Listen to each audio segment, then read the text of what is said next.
আইনশৃঙ্খলা পরিস্থিতির উন্নতির জন্য আমরা দিনরাত পরিশ্রম করে যাচ্ছি। যে সমস্ত ভাই বোনেরা তাদের গত 16 বছরের বেদনা জানিয়ে তার প্রতিকার পাওয়ার জন্য আমার অফিস এবং সচিবালয়ের অফিসসমূহের সামনে প্রতিদিন ঘেরাও কর্মসূচি দিয়ে আমাদের কাজকর্ম ব্যাহত করছিলেন, তারা আমার আহ্বানে সাড়া দিয়ে ঘেরাও কর্মসূচির থেকে বিরত হয়েছেন বটে, তবে অন্যত্র আবার তারা তাদের কর্মসূচি দিয়ে যাতায়াতে ব্যাঘাত সৃষ্টি করছেন। আমি কথা দিচ্ছি, আপনাদের ন্যায্য আবেদনের কথা আমরা ভুলে যাব না। আমরা সকল অন্যায়ের প্রতিকারের জন্য প্রতিশ্রুতিবদ্ধ। আমরা আমাদের দায়িত্বকালে যথাসম্ভব সব সমস্যার সমাধানের চেষ্টা করব। আমি আবারও অনুরোধ করছি, আপনারা যাতায়াতে ব্যাঘাত সৃষ্টি থেকে বিরত থাকুন।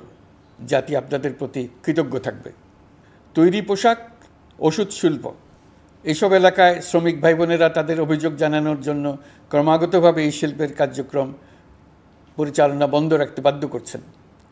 এটা আমাদের অর্থনীতিতে যে নেতিবাচক প্রভাব ফেলবে সেটা মোটেই কাম্য নয়। এমনিতেই ছাত্র শ্রমিক জনতার বিপ্লবের পর যে অর্থনীতি আমরা পেয়েছি সেটা নিয়মনীতিবিহীন দ্রুত ক্ষীয়মান একটা অর্থনীতি। প্রাতিষ্ঠানিক কাঠামো প্রায় ধ্বংসপ্রাপ্ত। বৈদেশিক মুদ্রার রিজার্ভ তলানিতে গিয়ে ঠেকেছে। আমরা এই অর্থনীতিতে প্রাণ সঞ্চারের চেষ্টা করছি, আমাদের উদ্যোগে সাড়াও পাচ্ছি। ঠিক এই সময়ে আমাদের শিল্প কারখানাগুলো বন্ধ হয়ে যাক, অকার্যকর হয়ে যাক, এটা আমাদের অর্থনীতিতে বিরাট আঘাত পড়বে। সেটা কিছুতেই আমাদের কাম্য হতে পারে না।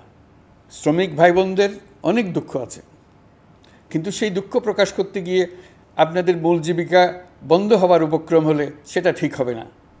দেশের অর্থনীতি ধ্বংসপ্রাপ্ত হলে সেটা ঠিক হবে না। শ্রমিক মালিক উভয়ের পক্ষে আলোচনা করে এসব সমস্যার সমাধান আমরা অবশ্যই বের করব।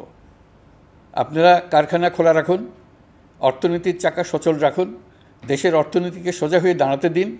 আমরা আপনাদের সমস্যার স্থায়ী সমাধান বের করার জন্য সর্বশক্তি প্রয়োগ করব।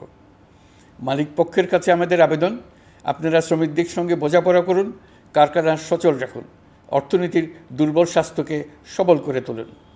ওষুধ শিল্প এবং তৈরি পোশাক শিল্প দেশের গৌরব। এর মাধ্যমে আমাদের শ্রমিক ভাই বোনেরা তাদের কর্মকুশলতা বিশ্বকে মুগ্ধ করেছে। এর সাফল্য এখন থমকে আছে। আমরা এই দুই শিল্পকে তাদের সম্ভাব্য শীর্ষে নিয়ে যেতে চাই। দুর্বল করার তো প্রশ্নই ওঠে না। এই দুই শিল্পের কোথায় কোথায় বাধা আছে, সমস্যা আছে, সেগুলো চিহ্নিত করে তাকে বাধামুক্ত করতে চাই। আমরা বিদেশি ক্রেতাদের একত্রিত করে তাদের সহযোগিতা চাইব, যেন বাংলাদেশের এই শিল্প দুটি বিশ্বের অন্যান্য দেশের চাইতে বেশি আস্থাযোগ্য হয়ে গড়ে উঠতে পারে।